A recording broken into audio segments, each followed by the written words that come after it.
is the Everseer secret tower on the map Encrypted in Bloons TD6 worth summoning? That is the question that we're going to try and answer today, and I have everything set up for this. So first off, I did the calculations, I did the maths, I know how much damage it does, the way it does the damage, so I'm going to give you guys all the info, and then we're going to see how far this thing can go in a game of, this is not the chimps, this is by the way just a medium game that I brought, but I turned off monkey knowledge. So for those of you who don't know how to make this thing or how to summon the tower, here is how you do it. You need to place towers, you need to sacrifice towers to a temple that are worth over $50,000. So I'm gonna go with among the cheapest towers that you can buy, right? Because we're trying to be a little bit efficient. So I'm gonna go like this. I'm gonna buy the Spike Factory, just like just the barrier stacks. I'm not exactly sure if it's enough. For the primaries, we can only do this. We can get the Moab Dom, and then for these guys, for the militaries, because there's some limited space, I think that I'm just gonna go for the MAD, and this is easily over 50k. Now, in order for you to complete the ritual, I guess you need to place 4 towers on the sides, on these graves on the side. So let's go with the cheapest one. So we have the Dark Monkey like this for the primaries. Let's get the Sniper for the militaries. Let's go. It's cheap. I think we can get the Wizard for the magic ones, and then we can go with the for the Beast Handler actually for the support one. So you buy all these towers onto these graves, and then you buy this thing. You buy the Sun Temple, and then there you have it. So the Everseer is going to appear. The temple is going to get absorbed, and the Everseer is going to appear. And there it is. So this is the guy. And so eventually, you know, he kind of goes down, and this is the vortex that appears, and now this is the secret tower. Well, actually, I think, you know what? I think it would be really cool if they just let this guy float around. That's a little bit on Ninja Q, I'm gonna be honest. Okay, so you don't need these side towers, so let's just sell them and let's see how good this thing is. And let me give you guys the numbers and just what's happening with this tower. So first off, as you guys can probably tell, this thing is doing a DPS, so an Energizer sort of effect with just 2 damage. Now 2 damage is really not a lot of damage. It's actually pretty weak given that we spent so much money on this thing. So he's gonna deal with the small balloons for sure, but it's gonna lose 5 rounds from now, and I'm not even kidding about that one, but we're gonna get to see that. And then the other attack is the hook attack, which behaves exactly like the Buccaneer Paragon. And is it dealing with ceramics? It's barely dealing. So look at this thing. So we have blue balloons, but the blue balloons are just about to leave the range of the Energizer, and they get bombed. So that is really not good, because you know that once free play starts rolling in, this thing is just not defending the small balloons. Okay, now let's talk about cost. How much does this thing cost to get, and then how much are you getting out of it in terms of, you know, the money that you spend? So let me just show you guys that this thing is gonna lose, by the way, around 46. So let's let it loose, and then we're gonna talk about the numbers. It does pop all types of balloons, which is really nice, but yeah, this is what I was talking about. So 45 ceramics, this thing can unfortunately not deal with 45 ceramics. It is not even popping them. It leaves them to zebras, and then some of them get popped to pinks, and this is about it. Okay, so we have to restart this one. Okay, but here's something that we can try. Let's see if we can buff the Everseer. I'm not exactly sure if this thing works, so let's try it like this. So we're gonna buy a 204. I'm buying the 204 because the Monkey City also increases the radius of the aura, and let's get the Ultra Boost. And I'm buying a second village because it works on the first one. So if we can get this radius to come into the middle, then if it affects the Overseer, then it's probably gonna do, you know, a more damage per pulse. So we know that it leaves them to zebras, so if we can, you know, leave them to maybe actually it's gonna pop them, I don't know. Okay, so I overclocked this thing, and how is it looking? Is it affecting them? No, it's still the same thing. You guys can see these guys at the bottom. It's still zebras and pinks, right? Am I missing something? No, it's pretty much the same thing, zebras and pinks. So this thing does not work, it seems like. Okay, so now let's talk about the cost of this thing and why it might not be worth it. Well, probably at all. Okay, so the way this thing works is that you need $50,000 of sacrifices on each of these platforms. So that's 4 types of towers, 4 types of categories, 50k each. And then you want to buy the temple as well, and then you also want to place, you know, these 4 monkeys on the side, but that's just like a side cost. Now there's I guess an aspect that you are guys probably aware of this thing, but I'm just gonna mention it anyway. So that's you get some cash back while buying this Everseer tower. So let me just show you guys like this. If I buy the Sun Temple, I'm just gonna buy here on the side. You guys can see that this thing sells for $88,900. So once you, let me just sell it by the way because it's doing damage, but once you buy the Everseer, you get those $88,900 back. So it's not like you're spending, you know, the full amount. So the total cost for me was $362,000, but I got $89,000 back. So in total, my cost was about $273,000. So essentially what you guys are looking at is a $273,000 tower, which is losing to round 46, which is absolutely ridiculous. Now, one of the good aspects of this thing is that it hooks Moab-class balloons, and it doesn't care how much HP the Moab-class balloon has, it just hooks it in.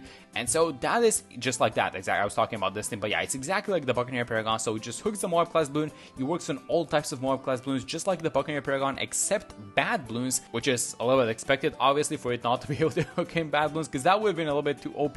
But for $273,000, $273,000 each hook. So the way that this hook attack works, by the way, is it launches 3 hooks at max, and all those 3 hooks have a 3-second cooldown. So the max amount of balloons that you can hook in is 3 Moabs, then it's gonna be a 3-second break, then it's gonna be 3 Moabs, then a 3-second break, and so on. And it's round 55, and this thing is losing again. Oh my god, this thing is so weak. So apparently it's not only a DPS problem that it has, but it also has a Pierce problem, because it's not just getting all these. So when a ceramic wave walks in, look at this thing, it's just not getting all the ceramics. It's way too many balloons. So we're gonna leak a bunch of lives, and I did buy the glue storm here on the side. Oh my god, 2 lives. I'm just gonna use the glue storm ability. I think that we have to do this just so we survive. And yeah, if it wasn't gonna lose to round 46, then it was definitely gonna lose to 55, which is just absolutely ridiculous. I paid $273,000 for this thing, and this thing is losing in the 50s. That's ridiculous. Like, you can beat the 50s with like $10,000 or something like that. It's just so ridiculously easy to beat these rounds, and then this tower is just, it just sucks. And we're gonna have round 76 in a second. Is it gonna lose to it? Of course it's gonna lose to it, by the way. I just wanted to show you guys that this thing is, again,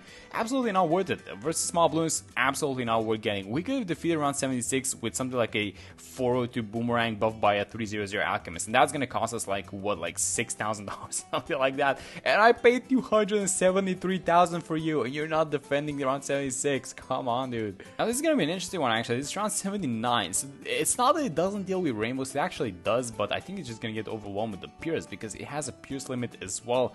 And I think, oh my god, this is not even close. The round just started and this thing is leaking. Okay. Alright, so let's fix this round by buying the Absolute Zero first, because the glue storm is still on cooldown. So as soon as these guys start leaking a little bit, like now, I'm gonna use the ability. We're gonna get the glue storm in a second. It's gonna be a huge, it's gonna lag out. There's so many blue, so many regrowths as well on screen. Okay, so round 83 was one of those more denser Moab rounds, which I wanted to pay attention to. This one has a bunch of ceramics, which you are gonna lose to, so I might as well use the glue storm right now. Oh, wait a minute, is it not? Because it's a 45 balloon. Yeah, it's not even dealing with the 45s. Oh my god, we have to do something about this thing. Maybe like ice towers at the back to do what? To slow them and just kind of keep the ceramics in place, like this and this. Man, this $273,000 tower needs a lot of support, it seems like. But yeah, this is what I was talking about. So we have a bunch of Moabs. So let's see if these Moabs are, or at least if the hooks are going to be enough to keep up with the Moabs that are coming out. I think they are. Actually, you know what? I know that I mentioned 95, but maybe we're not even going to have to wait until 95, because 84 is just, it's just walking out, it seems like. Oh my god, I spent, you know, you think it sucks versus small balloons, but then it's supposed to be good versus Moab-class balloons, and then you see some ridiculous things like this. So it's barely holding on, but I don't think it's going to be able to hold these guys off. Yeah, it's not. It's just, oh my god, this is a ridiculous tower. Come on, dude. Okay, so let's use the Absolute Zero. Let's keep these guys in place just for a second. Let's see if this is going to enable it to beat this round. We're going to get the Absolute Zero back in a second, but I think that just one freeze, yeah, there we go, one freeze was enough to beat this round.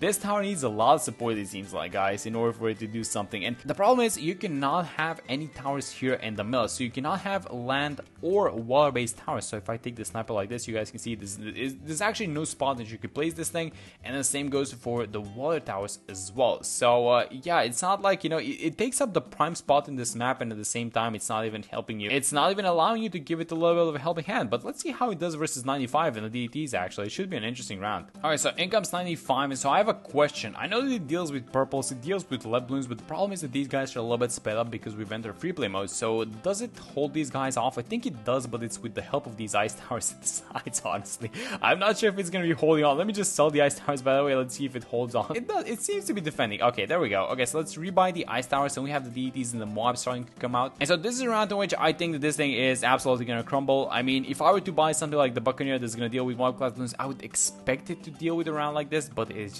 just not, guys. And, you know, these DDTs are still coming out, and they're halfway through the map. So let's just freeze these guys, and let's see if we can help it out a little bit like that. Let's just resell it and rebuy the Absolute Zero again, because we are going to need to use the ability again. So as soon as these guys unfreeze, I'm going to use the ability again. Rebuy it again, because this does not seem to work. So I'm going to use the ability again. This is ability number 3. Let's get ready for ability number 4. You know what? I might be overcomplicating this a little bit just by buying these towers. So maybe if I can just get something like this, like a bunch of relentless glue. It's just the mob glues are important actually on the sides. Maybe that's going to be a little bit more helpful. But let's buy the last Absolute Zero. Do we even need this one? Oh, there we go. In round 98, let's see if this thing is actually going to be able to defend it by itself. I feel like it is, just because there are no small Moabs actually. Because small Moabs are super fast, so they're going to overwhelm it. So round like 96 is a problem problem, but around like 98 is definitely not a problem because it's just big balloons, so it just eats them up. The BFBs take 1 hook space, I think, so yeah, it's definitely not a problem, but this one should be one that actually leaks as well, so we need to start using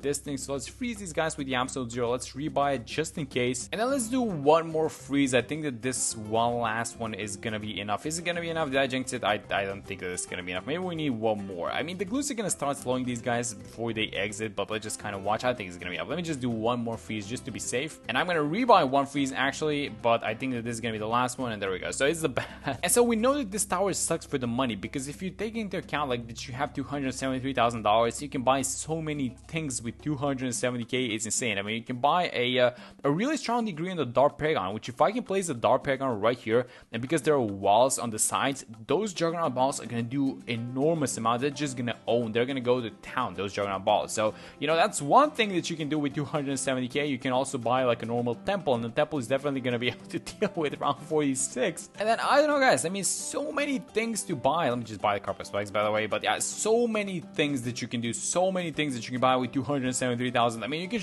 just probably get something like this, like the super mines. And super mines, you can super buff the super mines. They're gonna do just extremely high amounts of damage. And so we're going past round 100, and I'm just kind of curious to see where this guy's gonna leak. So round 106 has a bunch of DDTs. It's a pure DDT round, nothing else happening on that round, but those guys are super fast. They're coming in groups, so that's probably gonna be the last round. Actually, the last round for this thing was round 46, just to be clear.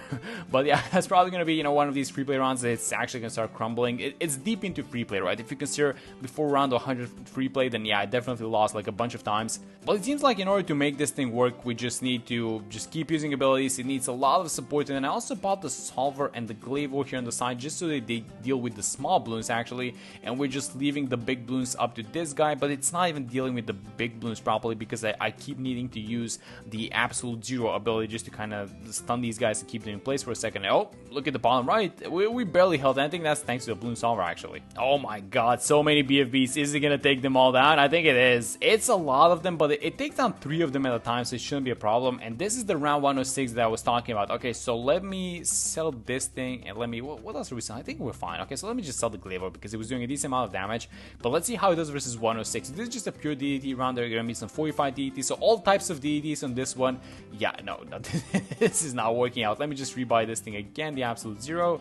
So, oh, we need to freeze again, and we're probably gonna need to freeze again. Am I being too fast with this thing? And we're gonna need to freeze again, it seems like. You know, that's just many. Oh my god, that's a huge wave of DDTs, and we're probably gonna need to freeze, you guessed it, again.